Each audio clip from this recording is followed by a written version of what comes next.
Cette semaine, c'est un tuto un peu particulier car je vais répondre à 10 de vos questions que vous m'avez posées sur les réseaux sociaux. En mot, on fait une fac, quoi.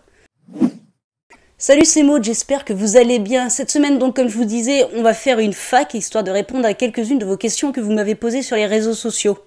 Alors certaines vont avoir des réponses peut-être plus courtes que d'autres, mais je vais essayer tout de même de développer un maximum.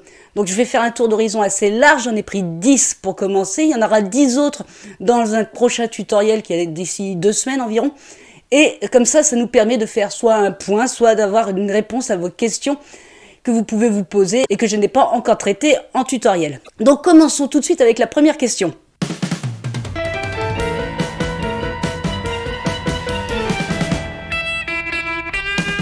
Alors pour trouver son style, il n'y a pas 30 000 solutions, c'est d'essayer.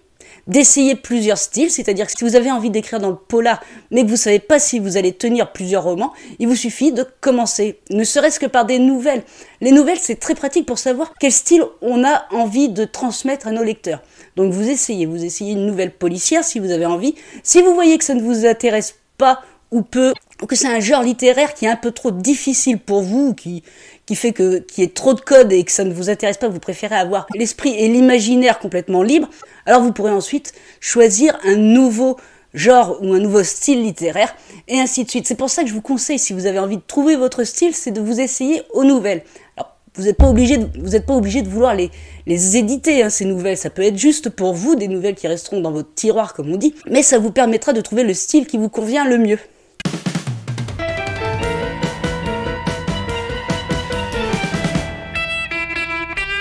Je pense que la réponse est assez simple à cette question, c'est-à-dire que pour être auteur, oui, il vaut mieux être curieux.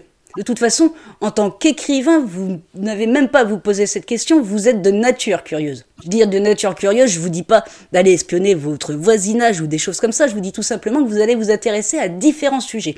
Tout simplement pour alimenter vos connaissances et tout simplement pour, du coup, alimenter également vos récits.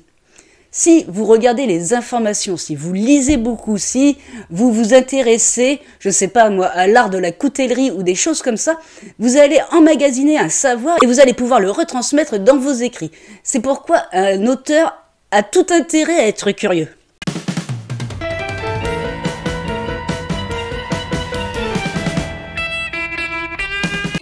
Ça, c'est une question très philosophique. Pourquoi écrit-on? Bon, tout simplement, certains vont écrire pour transmettre des messages, pour partager avec des lecteurs leur point de vue sur tel ou tel sujet. D'autres vont écrire tout simplement pour aider le lecteur à trouver du plaisir et à faire une sorte d'évasion imaginaire de son quotidien. C'est-à-dire qu'à travers vos récits, vous allez aider votre lecteur à se sortir de sa vie habituelle. Et d'autres encore ont besoin d'écrire pour extérioriser un mal-être ou même un bien-être. On parle jamais, on dit toujours que ceux qui écrivent extériorisent un mal-être, mais il y en a aussi qui ont envie de partager leur bonne humeur et les choses qui ont fait qu'ils ont récupéré une force et un bien-être. Donc toutes ces choses, je pense qu'on en écrit pour plusieurs raisons. Ce n'est pas quelque chose qui est propre à un auteur, c'est-à-dire un écrivain n'a pas besoin d'avoir connu la misère, d'avoir connu le malheur dans sa vie pour être auteur. On écrit d'abord pour soi, ensuite on écrit aussi pour partager avec les autres. C'est le sens commun de l'écrivain, c'est-à-dire partager avec les autres.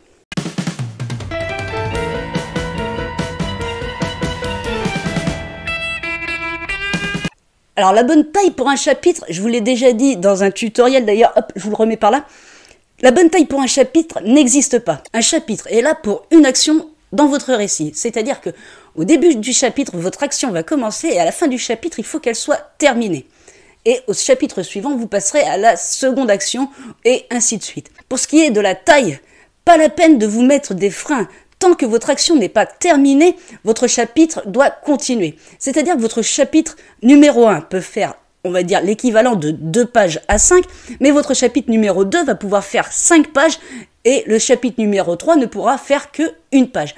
C'est à vous de créer vos chapitres de la longueur de vos actions. Donc, ne vous focalisez pas sur le fait que votre chapitre 1 soit plus court que votre chapitre 2, qui est lui-même plus long que votre chapitre 3. On s'en fiche, la bonne longueur pour votre chapitre, c'est la longueur de votre action.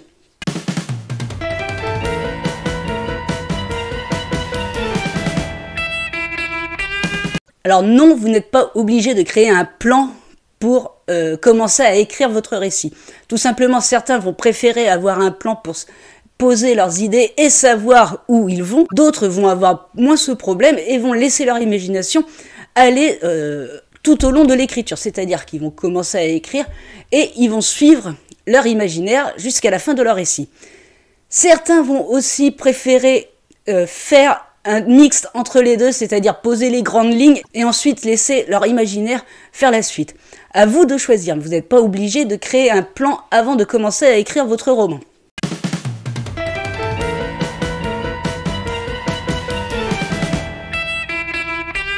Non, on n'est pas obligé d'écrire seulement sur ce que l'on connaît. Vous vous doutez bien que les auteurs de fantasy n'ont jamais côtoyé de dragons de leur vie. On est d'accord sur ce point. Donc, ils ne connaissent pas les dragons. Ce qu'ils en connaissent, c'est soit qu'ils se sont renseignés sur de la mythologie ou sur d'autres histoires qui contiennent des dragons, mais ils n'ont jamais côtoyé de dragons, donc ils ne connaissent pas. Donc qu'est-ce qu'ils ont fait? Ils ont tout simplement fait des recherches. L'important quand vous traitez d'un sujet que vous ne connaissez pas ou assez mal, c'est de faire des recherches afin de maîtriser au mieux votre sujet. Tout ceci est important car le lecteur risque peut-être d'en connaître un peu plus sur le sujet que vous, donc il ne faut pas qu'il ait cette sensation que vous ayez traité de quelque chose qui vous passe complètement au-dessus de la tête, mais que vous avez travaillé votre sujet, que vous en connaissez autant que lui, si ce n'est un peu plus. Donc non, nous ne sommes pas obligés d'écrire sur ce que nous connaissons, mais il vaut mieux faire des recherches approfondies afin de mieux maîtriser ce sujet qui nous échappe encore.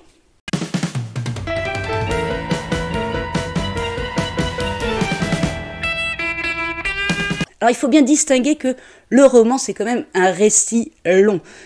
On va le différencier de ce qu'est la novella. La novella, c'est un récit un peu plus court, mais qui n'est pas non plus une nouvelle. Pour cela, je vous renvoie à ce petit tuto qui est bien pratique sur la différence entre la nouvelle, novella et le roman. Mais pour répondre à la question, un roman commence à partir de environ, je dis bien environ, une centaine de pages. Avant, un peu plus court, entre 80 et 100 pages, on va appeler ça une novella, c'est-à-dire un roman court. Et bien en dessous de 80 pages, on va dire que c'est une nouvelle. Donc voilà, on peut appeler son manuscrit un roman lorsque nous atteignons la bonne centaine de pages.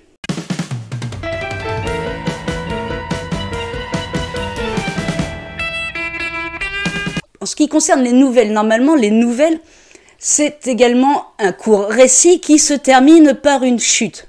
Vous pouvez bien entendu ne pas en faire, je vous rappelle et je vous le rappellerai toujours que c'est quand même vous qui êtes le maître de votre manuscrit. Si vous avez envie qu'une nouvelle soit sans chute, vous pouvez tout à fait le faire. Cependant, c'est vrai qu'il est plutôt recommandé d'en faire parce que c'est le propre de la nouvelle, c'est-à-dire un court récit qui termine par une chute. Pas forcément un happy end, pas forcément une chute comique, mais une chute, quelque chose d'un peu inattendu. Donc c'est comme tout, je vous renvoie à ce petit tuto qui est là sur la nouvelle, afin que vous puissiez vous faire une meilleure idée de ce que peut être une nouvelle. Mais sachez que non, nous ne sommes pas obligés de terminer une nouvelle par une chute.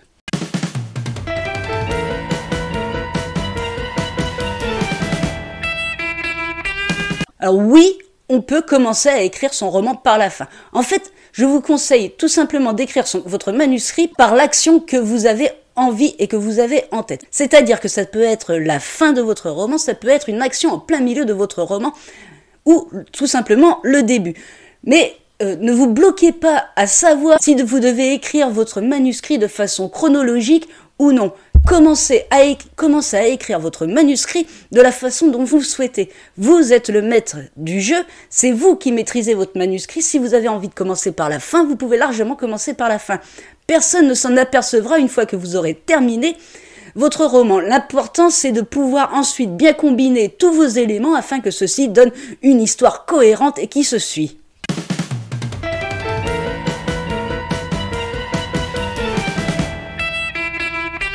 Cette question, c'est un peu comme la question sur le pourquoi on écrit.